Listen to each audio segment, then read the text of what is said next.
All right, all right. Thank you everybody so much for tuning into this special show today. We have Mr. Wingfoil himself, Balz Muller, who's literally an inspiration to Gwen and myself, who we've been working on backflips for like ever. And but truthfully, we're really excited to have Balz on the show because he's he's literally a world-class windsurfer. He's incredibly innovative. He's somebody that, first off, you got to go to the description, make sure you follow this guy. He's absolutely mind-blowing, and he's inspiring, he's motivating. He's it's going to be an exciting show. So thank you so much for being with us today.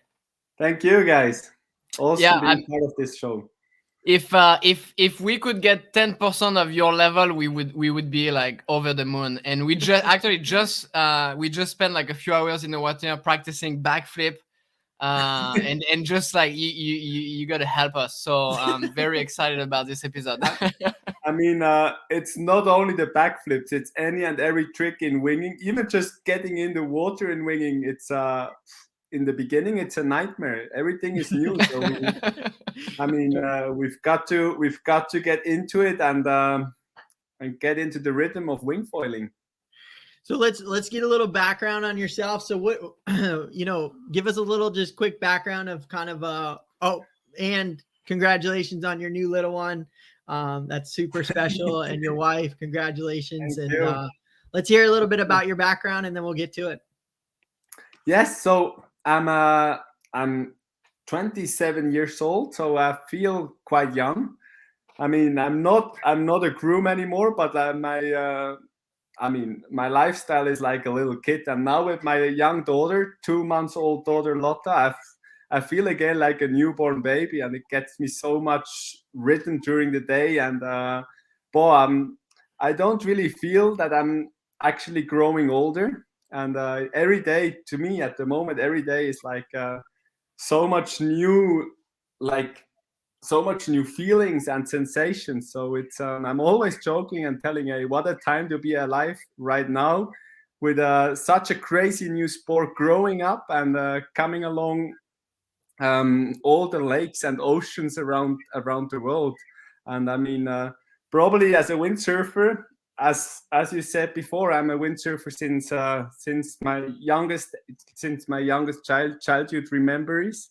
So I'm coming from a family which is fully into water sports, and I grew up as a water sport enthusiast, being on the board. I mean, on any kind of board, on the snowboard, on the skateboard, and lately on the wingboard. So long story short, I mean, I just love being out there and chasing this adrenaline rush of creating new stuff out there on my favorite playground. I'm always telling, for me, the water surface, it's like a playground with no obstacles, where you can build and create whatever you want to do. So no one is telling you got to slide down here or there. You can do whatever you want. It's the biggest playground and it's for free.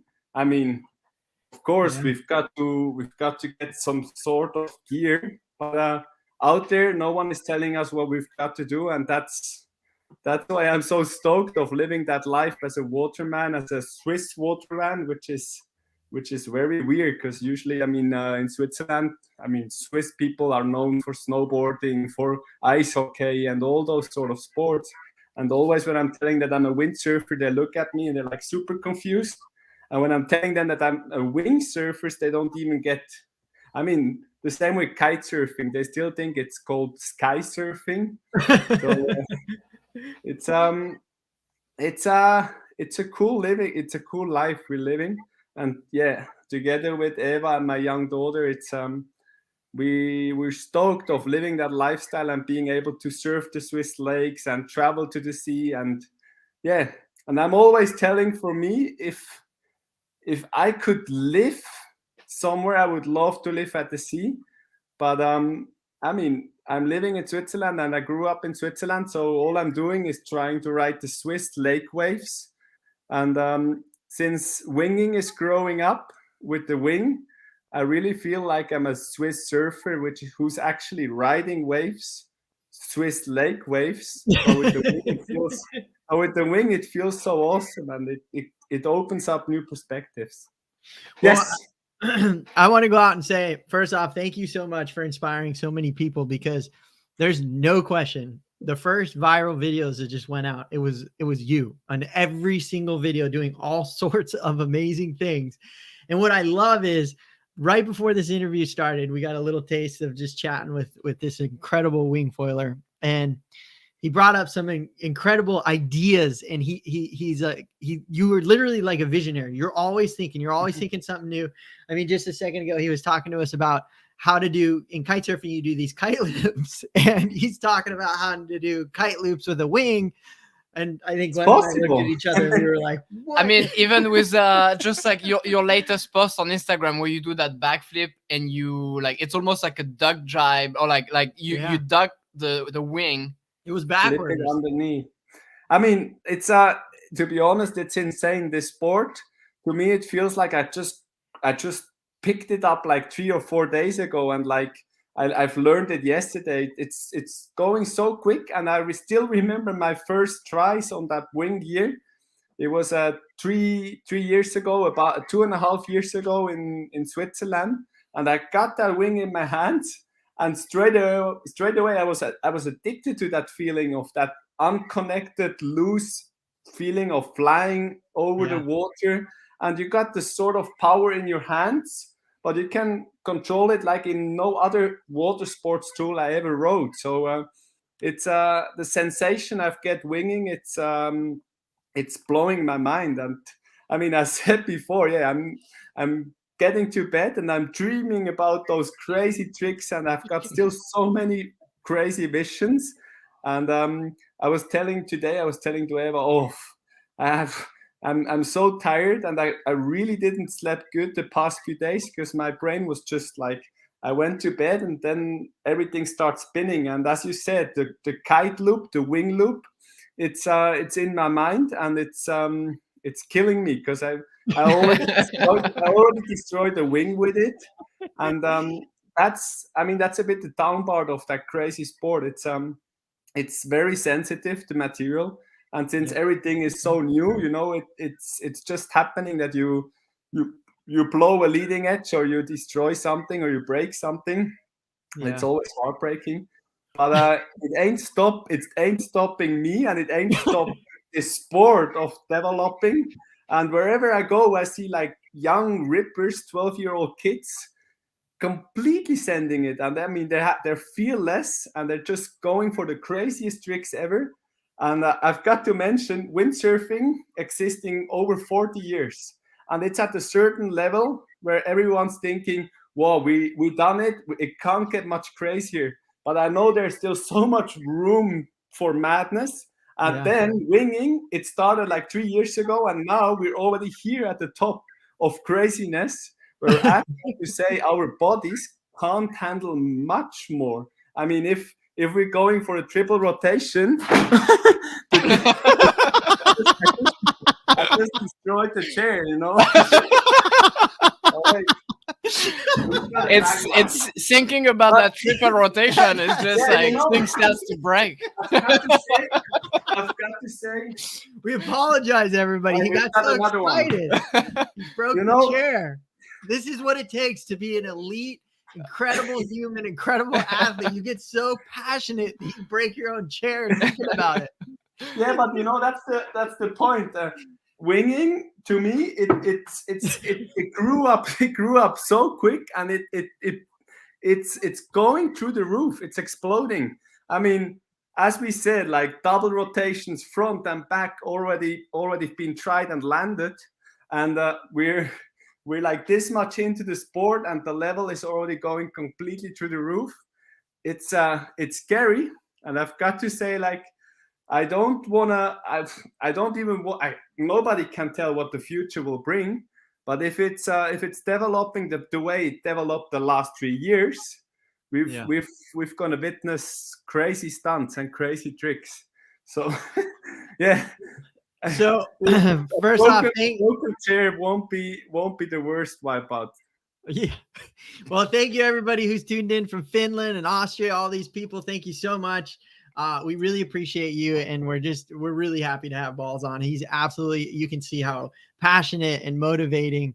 It's really special. I would like to ask, you know, what I am intrigued with you is that you're never thinking like, you know, before this conversation, actually, you told us how exciting it didn't matter what you were kind of doing, just like seeing the water and knowing that that's a playground. So like at any age, at any given time, anybody can just give this a shot and go for this. And you can take it to an extreme level, like you and break chairs in interviews and stuff, but you can also just go have a good time and cruise around and fly over the water.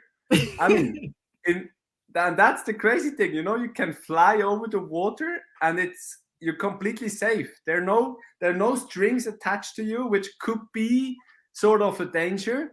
And I mean, even if you fall like 999 times, you can get up the 1000th time and you won't be hurt. You know, in skateboarding, you crash once and you break your leg. And in winging, I've got the feeling you can slam so hard and you can slam so much, and it doesn't really matter, you know. And even though, like, we're all talking about those sharp foils, they can cut you apart. I've had a few serious cuts, but they've always been of stupid behavior in the waves, where I was just like joking around, let's say like this. But the sport is quite safe. And I mean, those foils, they're just as sharp as a normal windsurf or kitesurf fin. And I had much worse cuts with strapless kiteboarding, where the board flipped around and I hit the fins. So anything and everything can happen. But this sport, to me, it feels quite safe. And I mean, the sensation I get from it and this pure freedom is, there are no words to explain it, you know. So all you got to do is just get out there and try it on your own, and you won't believe the feelings. It gets you out there.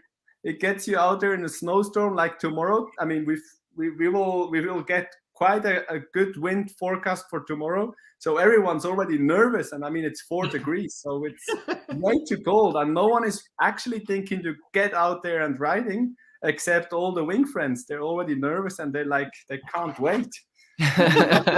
Breaking their chance. I was hoping for some wind, but like this changed a lot in the past season. I never saw that many wingers on the water in such cold temperatures like the past few weeks. Wow.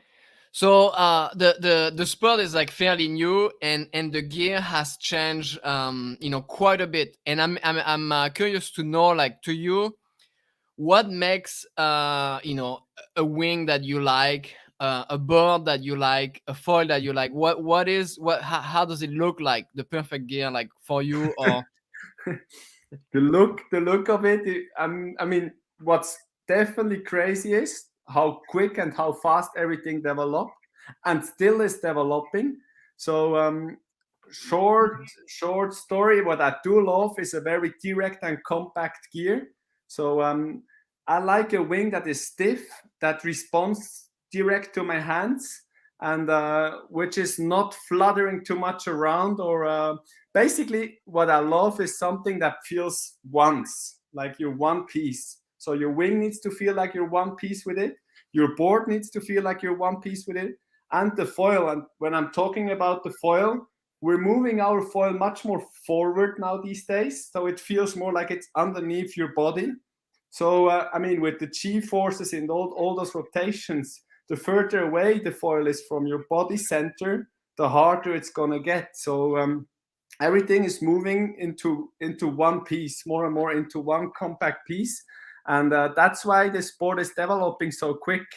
Because in any other sports, I mean, the power zone is much further away from you. The sail is huge, has way too much drag, and that's why I feel like one little piece. And I've got to say, I mean, we're still nowhere of where the gear will develop. And it's, to be honest, it feels almost sad to see that, like, the gear development that we're seeing now is like super slow, but like still super fast. I mean, in windsurfing, we got a new board every year. And in winging, basically every month something new is showing up and popping up. And the foil is the same. So both, I've got to say, even with the first gear I rode, I still have fun out there.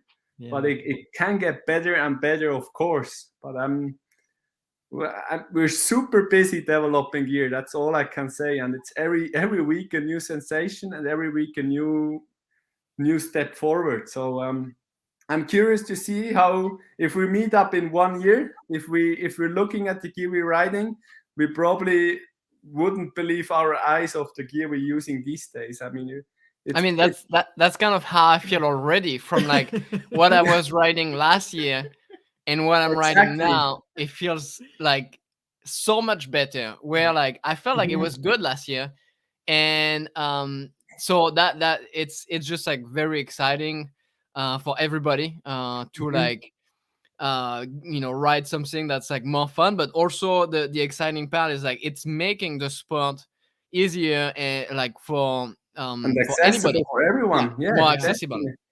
Exactly. And I've got to say, in those first years of any sport, it's always cool to meet up with so many motivated people. Even today I had a talk with a guy on Instagram who's creating his own like new visions of wings, and it's so nice to see that nobody's telling this doesn't work at the moment. The vision is really, it doesn't not work, so it's always no matter the outcome, you just try it. And in those first years of pioneer work, this is what's going on, and that's what's happening at the moment. It's to be honest, it's so nice to be part of it, and it's so nice to see how many motivated people are mixing up the cultures from kite surfers to windsurfers, and they meet up together for creating this awesome new sport together.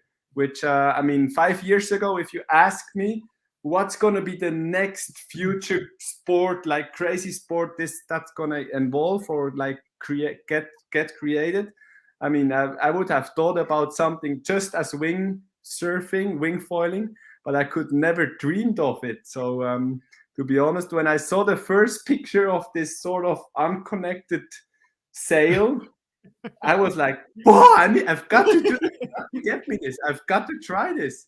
I was like, this maniac who invented this sort of thing with foil, and it was just, it's existing since 25 or even more years. Yeah. But no one really made it as accessible as it is now. So just with the matter of time, it got to that point of where we witness a new sport growing up that quick. And I you know what I love that you said that I agree with, and I think it's spectacular, is I'm not saying you have a bunch of water sports, but you have like windsurfing and kite surfing and surfing, and there's no question back in the day it's a little more like windsurfers are going to windsurf, kite surfers are going to kite surf, and surfers are going to surf. And I'm not saying it's that everywhere, but I'm saying the unique thing about wing foiling, which you hit, was there's people from all the sports, kind of everybody just talking together and trying stuff, and it's like it's a community, and it's more people are helping everybody, truthfully, because it's so new. But it's also like, I think it's a really positive atmosphere to be in our world today, and I think it's helping a lot of people in a time like right now. And that's why we're so grateful to have you, is to share this message to people, to be like, look, just give it a shot. Or it truly, it's the people that you go to the beach with. You may take 4 hours to put your stuff together, but in that 4 hours, you're going to have such a great time talking to everybody, and maybe watching a guy or seeing somebody try something. And of course. And I think that's special. Even if you drift downwind, that's what I'm doing now at my local spot. Always, if I see a winger drifting downwind, because that's part of the game, you drift downwind. So always, if I see a guy drifting downwind, we have like two spots, like one a bit further upwind, where the beginners usually get out there, and then me, I'm a bit more positioned downwind. So if I see them drifting downwind, I'm telling them, hey, I'm gonna ride your gear upwind, and in return, they're gonna take my pump foil board upwind. So they're carrying my pump foil board upwind, and I'm riding their wing foil gear up to the beginning spot. And then as I arrive at the spot, they arrive with my pump foil board, and then I can like do a little downwinder on my pump foil board down to my spot. And these guys, they can keep on trying and get down there again. So always if you guys are showing up at my home lake, you're more than welcome to get my pump foil board up. and I will ride the wing for So gear. are you doing this to help them, or are you doing this because you get a I pump? love doing downwinders. But that's not part of this story.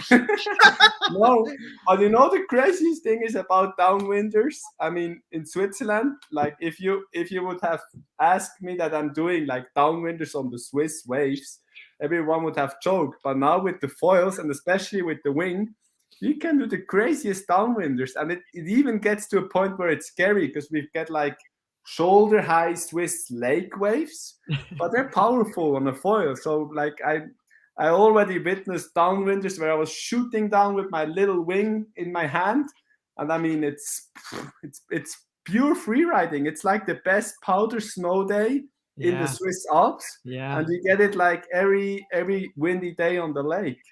Yeah, that's it's exactly how I feel like foiling is. It feels like it's a powder day.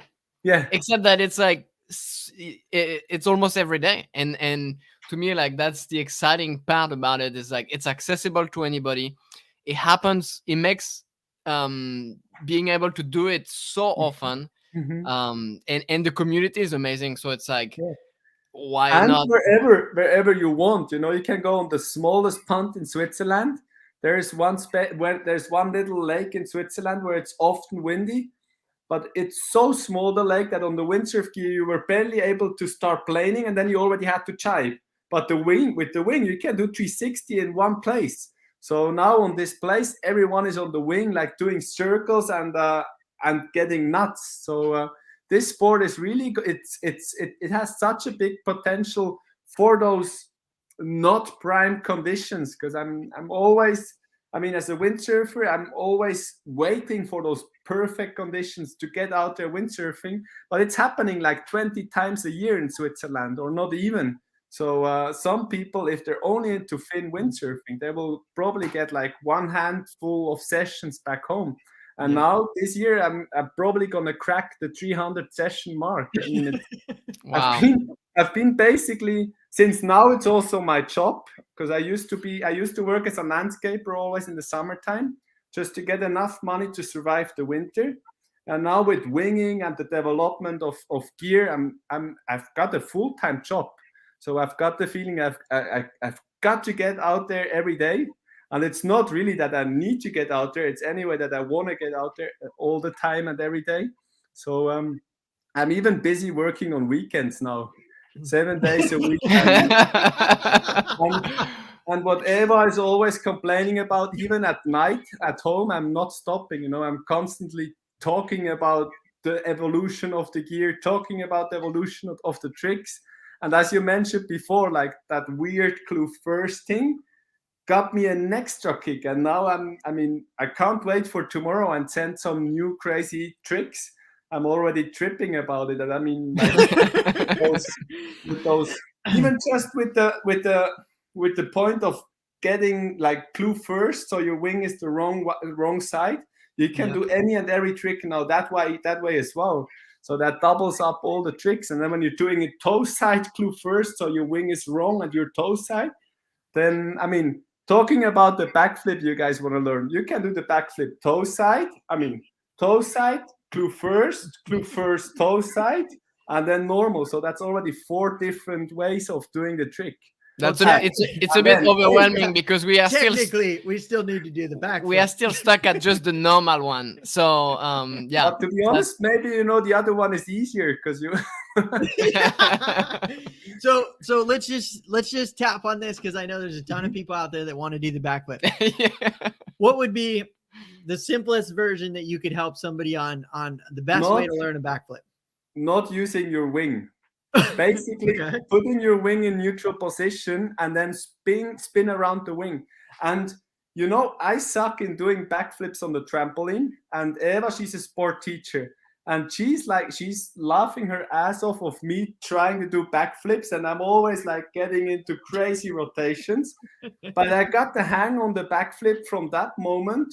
I mean, we got to mention there is the back loop and the backflip, and they're like, everyone has a unique style of how he's flipping. But if you go around the wing, then you jump off and then you put your wing, the wind is coming from here, you put your wing into neutral position, so the wing actually has no more angle of attack in the wing. And then all you're doing is, Eva is telling you, like, if this is the handle, what you're actually doing is you get your hips around the bar, around the handles or the strut.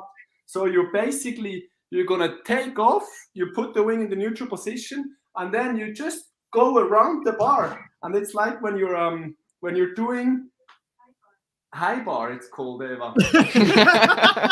When you get your legs around the high bar and then you spin around like this. Yeah. It's basically what the backflip feels like. It's basically that feeling. So you're just gonna like get your legs above your head and around, and don't stop the rotation by stretching out at the top part. That's what's like the biggest mistake is. Everyone goes for the backflip, and the backflip, you got to forget about the wing. Just get the pop from your foil, from your fins, from the foil fins, and as you try to go as low as possible, and then you push with your back leg, you push all the way down, and your head got to like send full power reverse, and you almost got to touch the water. And at that point, you get so much momentum that the rotation just won't stop here anymore. And then the problem is, like, you go like this, you push, you go around, and then here everyone is stretching out. And that's where the nightmare happens, that you're falling head first down on your wing, and then the foil gonna follow. And then in the end, you go like with the foil through the canopy. And you end up doing the I've been there. Yeah, the nightmare semi-flip. So what helped me the most was the point when Eva was telling me, your knees need to lead the rotation around, and you will never over-rotate. You will just, even if you back slam, you won't over-rotate. But the worst thing is that the rotation stops halfway. So what you got to do, you can get on the trampoline, you can jump off a cliff with your wing or whatever, but the most important part is that your hips and your knees go over your head and don't stop the rotation. And then you got it. What about, sorry to interrupt, does a mast length different? Does it make it different or no? So what would be a good gear like setup? A good gear setup. Like even bone size. Point, so you can go on a longer mast, you will get more boost, more air time, but then the landing gonna be harder. But I bet for a backflip, it's not really, the landing won't be the hardest part. The landing will be safe and easy once you're around. So maybe a longer mast for the backflip helps you because you get more of momentum and more of spin. Mm-hmm. But then if the mast is way too long, you're going to have like way too much of G forces out there. So that's why I'm using a 92 mast, but that destroys my knee and my body because it's basically so much torsional powers on the landings that's going to pull me apart. So you've got to find a mix between like a 75 or a 95 mast. Like some of the people, they say 85 is the magic number. And personally, I love the 92 because it gets me so much air. But then on the landings, I love the 82. So we might got to get like a reducible mast. Yeah. Shock resistant mast. And an airbag. To be honest, the gear, it matters a lot, but it doesn't matter when you're trying the backflip because the backflip, it's only happening up here. Yeah. You can do it with the 75 mast, you can do it with the 95 mast. The problem is if you stop the rotation and then you get into this scared like cat move of falling down the sky, that's where the backflip is happening in the first split second of when you're releasing the board releases the water and your head like falls backwards. And if you stop the rotation there and just don't go for fully commitment around, then it's over. And I saw, to be honest, the craziest part gonna be who's gonna be the first lady landing the backflip. And I just saw yesterday a clip from the French girl, from the New Caledonian girl from I mean, she's now in Brazil and she almost sticked it. And she was doing the backflip on the trampoline with the wing and it looked perfect. So when you forget about the wing Yeah. and actual wind power in the wing, you get like the most beautiful back rotations. And there we go. That's it. And then of course, a good ramp helps, right? Like exactly, yeah. definitely a good ramp helps, even though it's just mental, because you can pop 3 meters out of the flat with the wing, and that's what makes this sport so absolutely nuts. I mean, on our lake, if you would have thought that someone would do front and back flips like 3-4 meter high, no one would believe you. And now with the wing, like flat lake, flat as a pancake, and we're doing like double rotations in the air. Now, how about a board? What board? What's your board of choice? What is my board of choice for the landings would be a 20-liter board. But for get going, it must be a 100-liter board, you know. and that's the problem, you know. So you got to get a mix. And I saw 2 days ago in big waves in Garot in South France, the guys were not getting going on the 40-liter boards because they were just like down here in the water. So I'm always telling a bit of volume helps you to get going earlier, and you stick to tricks better, even though your knee's gonna be around your ears. Yeah. But I mean, the 80-liter board I've been using quite a lot this summer for pure freestyling, because like this, you're landing on a platform and it gets you going instantly again. Yeah. So there must be like the magic number. My body weight is 80 kilo. And with my 60-liter board, I can get going in pretty much no wind. But still, I've got like not too much volume, so it destroys me on the landing. Yeah. But I'm telling you again, if you want to get into backflip, probably like 40 knots of wind and a super small board would help you out, you know. So because then you got nothing that is stopping the rotation or not. You know, you said something really good that I love, and I think all viewers that are listening to this and seeing this is magic, and that's you know, here you're one of the literally the, you know, I'm going to go out and say we should call you Mr. Wingfoiler, and I think that should just go around the world, and I think 100% you're the guy. And but you know, you use a board. You've always used a board, in my opinion, a little bigger than most people, right? And I think it gives you so much more time on the water and so much more time trying stuff. And I think everybody out there always wants to go too small, and they always struggle. And I really think they won't get flying. Yeah, they won't get flying. And to be honest, the benefit of having a smaller board is so small compared to the benefit of just get going.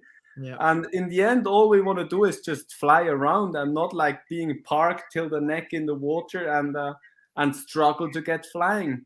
And I've got to say, at my local place where I'm winging, wind is mostly blowing 6 to something knots. And in like 6 knots wind, you're not gonna get up on a foil with a too small board.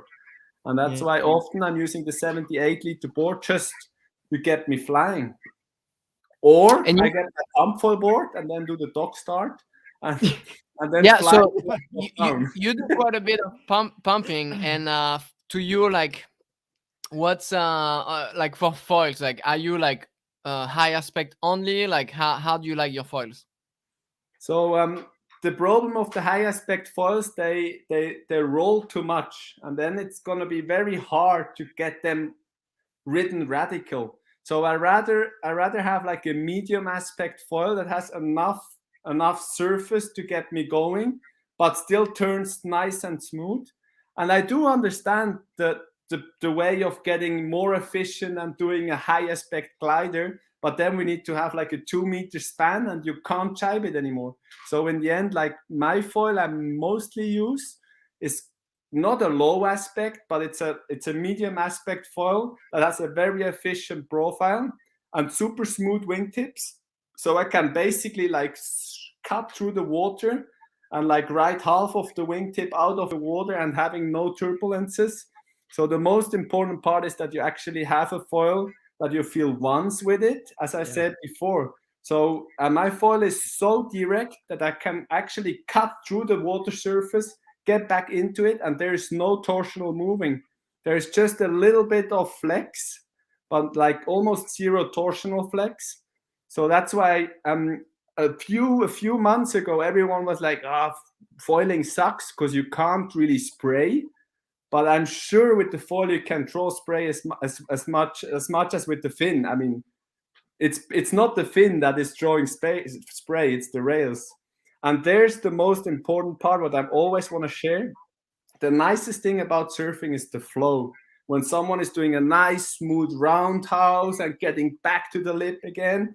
And with the foil, the other day I'm following all those foil surfers, and the latest revolution of what I'm seeing in foil surfing is they're actually dancing on the wave like never before.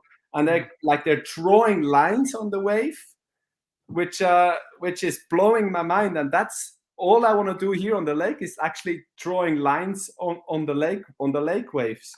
And with the foil, I'm able to do such crazy turns and carves. And that's why, talking back to your question, with the high aspect foil, you can go straight forever, but you can't turn. So you got to find a good mix of what is actually able to flow and ride and draw lines. I'm going to go out on a limb and say that you'll be flowing in like creeks and riverbeds and like the most unique places, waterfalls. And you also have tried, and the first thing, when I've been in foiling for a while, but first thing I said in my head was, man, we can foil in the snow. This can be something. It's got to be super powder like this. There's something here. It can happen. And sure enough, you were the man to get out there and give it a shot. Not saying it's there yet, but I'm sure it's gonna happen. I'm sure it's gonna happen. And I mean, to be honest, we thought about it. We need shitloads of powder snow, and then we're gonna snow foil the powder. But to be honest, it can be even not on the slope, but snow foiling, this feeling of loose riding, even on the snow. When I'm on the snowboard one day in the evening, my legs, they're burning because there's so many hits, and like there's so much tension on the board and the connection. So snow foiling can be the next big thing, but it got to get developed. And I'm always thinking, like, my brain, if I see snow foiling, there must be like 1 meter of fresh powder, and then there's this fence underneath the snow, and then you're riding, and then you're gonna tomahawk with the foil underneath of it, and you're like rolling down the hill. So that day I've tried snow foiling, I was only thinking about what's underneath the snow, and I was like, it was so deep, the snow, that I could barely get up on the board, and everything was wrong. And the friends were telling me, you should take a huge foil. And the other friend was like, no, a super small foil. And then like a friend of mine was like, with the physics of like snow basically being frozen water, it must work. He was sure, but the density is completely different. So we've got to do the research. And to be honest, I'm very bad in math and anything of research. So I rather just stick to normal, like just try and error, and we will see. One day it will work out, maybe. We got to heat it up, so it just slices right there. So what? To be honest, like all this foiling, it all happened. To be honest, this foiling happened with the evolution of like the world wars, when they wanted to get like ships faster over the surface, and in that way it turns now. We saw people trying wooden pieces, which were actually basically flying over water as well. Yeah. Right now the development goes so crazy. So I can't wait to see what's the next evolution of this young sport. What I really want to ask you, what gives you life meaning? Like, what is life to you? Because you have so much being out there and having fun. Because you're so just positive, and you just want to learn, and if there was any message that you could give to somebody out there that maybe struggling or whatever, what would you say to them?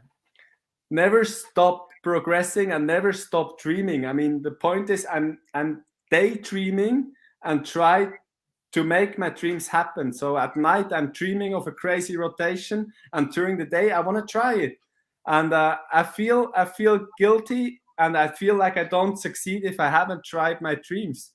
And so the goal is to just live your dream and being out there and have fun. But I know it's hard to live the dreams, but most of the people, they don't know how easy and accessible it is to live the dream. It's just you've got to get out there and make it happen. And that's the hardest part, to make it happen. And I know how hard it is to pack the van and just drive down to the sea, especially now with a young family. But it's always worth if you hit the road and get out there and try. And and don't be scared of failures. I mean, I failed so much time and all the time. And friends were actually even telling me, hey, when you stop failing in windsurfing, like 15 years ago, I was crashing all over the places all the time. And suddenly, you know, out of the crash, it become a trick. And then out of that trick, it become a new trick. And that's how the story goes. You know, it all starts with crashing, and just don't be ashamed of crashing and being out there and get pounded and maybe sometimes hurt. But the feeling I get from a succeeded new trick, it's worth anything and everything. It's worth all the effort. And that's also a very, very nice point. I still got the feeling like in winging, there's still so much to come that like sometimes I'm on the water and I'm sailing and like I've got to make me a list. Like in windsurfing, I used to have like a transparent tape, and then I put on with marker all the tricks I want to do. And I think I've got to get to that point again in winging, that I just like make me notes on the wing, that I don't forget about the things I want to try. And and just go out there and send it. Like, well, I just saw, talking about like failing and the failure like inventing a new trick. I just witnessed this morning Damien inventing a new trick, which is the 1-footer backflip.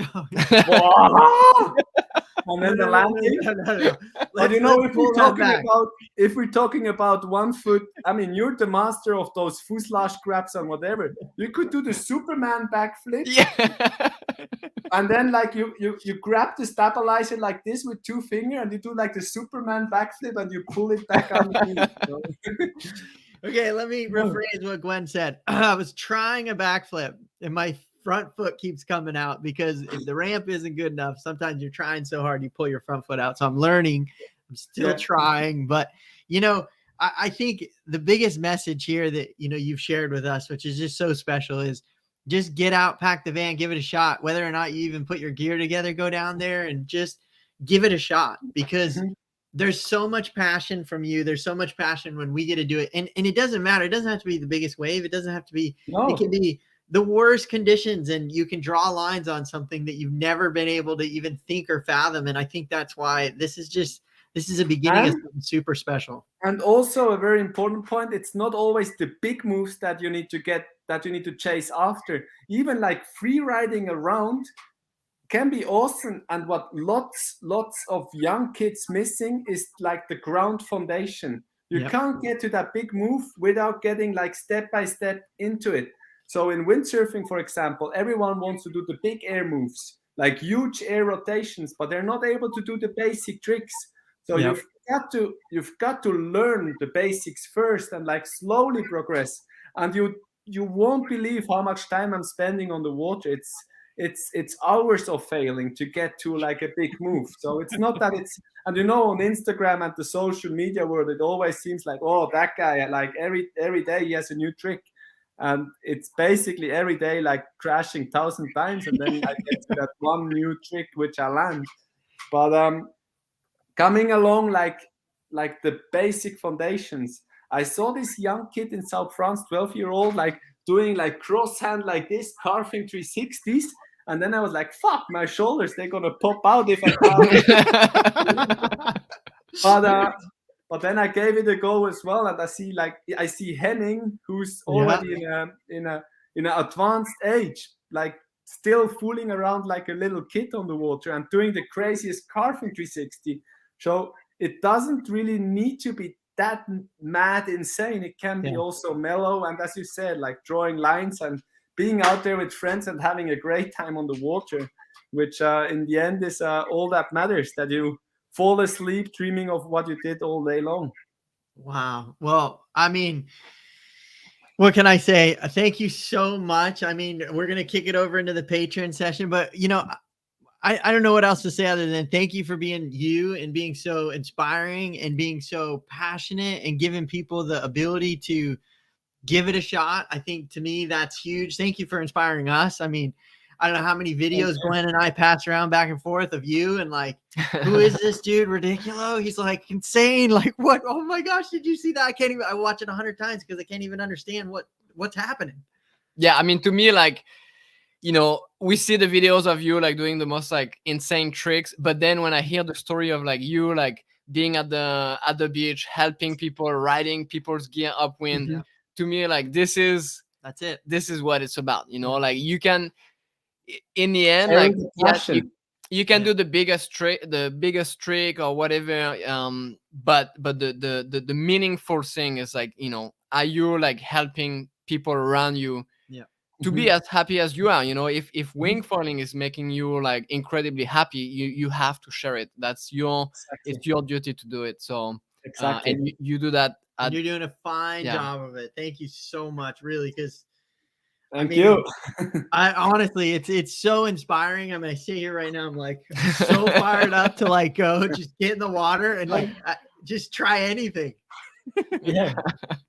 I'm like always already super nervous for tomorrow. I mean, it's gonna be a snowstorm, probably the first snowstorm of the season. But yeah, my mind is blown by all the new tricks I want to try. So we've got to get out there and give it a go. And yeah, and we mentioned it before the live, you know, with like the heated booms and the heated handles. There's still so much to develop, and especially now with winging. You know, you're getting down to the lake, and my dad, he used to make like always like a 4 to 6 months break of water sport in Switzerland. And like many other water sport guys, water sport enthusiasts, they go up on the snowboard and they quit with water sport for like the whole winter season. And last season, I saw so many people winging, and even like the last session here in Switzerland a few weeks ago, 2 weeks ago, it was like 4 degrees, and there've been like 25 guys on the wing holding onto the handles and like freezing off their hands. And you know, in winging, you're not able to just let go of one hand and like giving a blow up and heating it up. So you're holding onto your wing, but it gives you such a crazy sensation that you can't let go. And you even though you know your brain is telling you, hey, let go of that bullshit, it's way too cold. You're holding on and you want to try something new. So it's happening here. It's happening here, and it's not only happening in Maui anymore. And that's the craziest thing about wing foiling. It's happening on the smallest lake in Switzerland. It's definitely happening in Maui as well, but it's growing at any location, and that's the cool thing about this sport. You can do it, as you said, wherever you want, however you want, in any sort of conditions, and that's the main key of this new sensation of this new sport. It can be frustrating, but it gives you a lot as well. As we sign out here, I was just gonna say, to all those out there, definitely, you know, go follow this incredible human. We'll have links in the description. He's absolutely mind-blowing. Just trust me on that. 2, if there's anybody out there that's brainstorming ideas on a heated bar, or ways to have, you know, wing in the snow. So these are just things, make sure to contact Mr. Wingfoil here. And then 3rd will be, we're really excited to see how the wing kite loops or wing loops evolve. So we're really excited to see that. Gwen, you want to take us out? Yeah. So it's time to go into the Patreon post show. So thank you so much, Balz, and for everybody watching. If you want to be part of the post show, go in the description and click on the Patreon link. For as little as $5 a month, you support what we do, so we can make more videos, so we can keep sharing the passion. And you get early access to our videos every week, and you get access to the Patreon post show that we're gonna go into right now. So thanks so much, everybody, for joining us this week, and we will see you guys next week. Thanks, everybody. Thank you.